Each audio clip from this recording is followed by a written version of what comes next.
Hi there. In today's video, we're going to go over the specific differences of pages and posts in WordPress.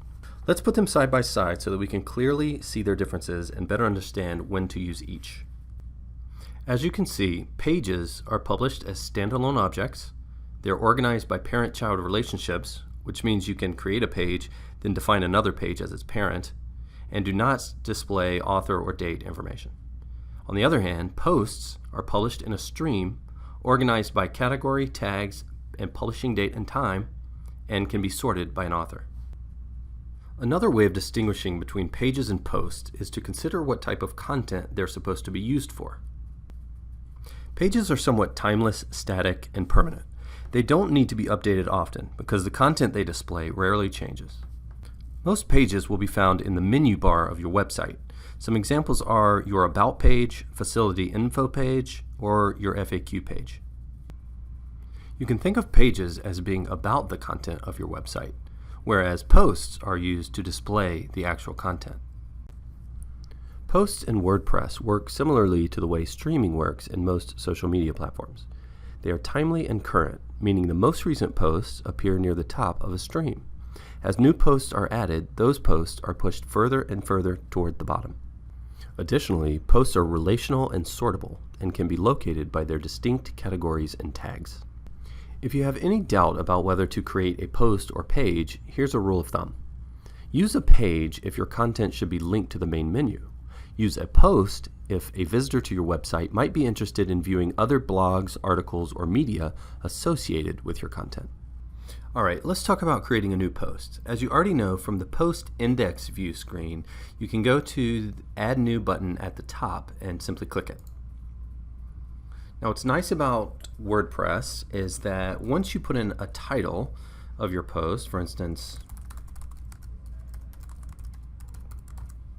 and some paragraph text, you'll notice that all your progress is being saved in draft form in real time. While in draft form, your content won't be available to the public. Only after clicking the Publish button in the Publish option window will visitors be able to view your content. We can test this by going back out of our post to our Post Index view, and we'll see that our draft title has been saved at the very top.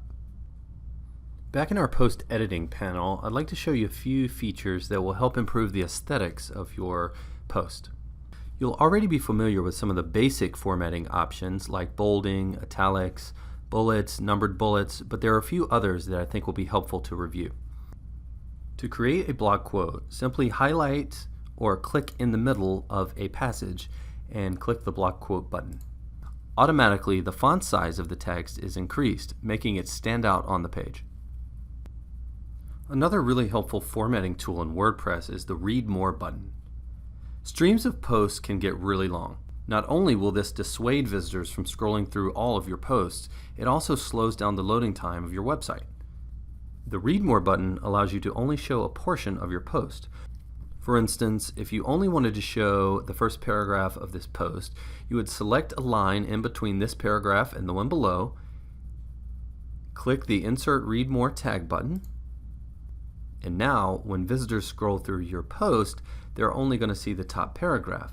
This will allow your reader to browse through your content without having to scroll through entire posts. Let's now discuss some ways to keep your posts and pages organized.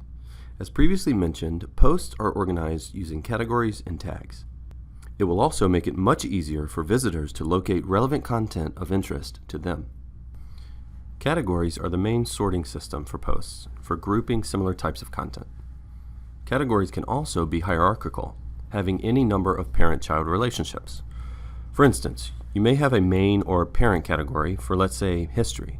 Within that category, you could have a subcategory or child category of ancient history, so on and so on. Keep in mind that all posts must be listed under at least one category. If you don't assign a category, your post will default to the uncategorized category. Don't think too much about that. It makes no sense. Switching your post to a different category, adding a new category, or assigning a parent category to a post can all be accomplished from the category panel. Unlike categories, tags are non-hierarchical. Tags are used as a secondary grouping method that provides some indication to readers about what a post contains, but does not necessarily express the main theme of a particular post's content. To add tags to your post, go to the Tags panel, enter whatever tags you'd like, separated by commas, and click the Add button. So far in this video, we've only focused on how posts are organized with categories and tags.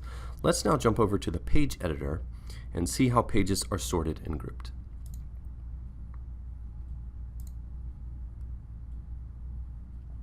Like posts, pages are grouped from a panel located to the right of the text editor.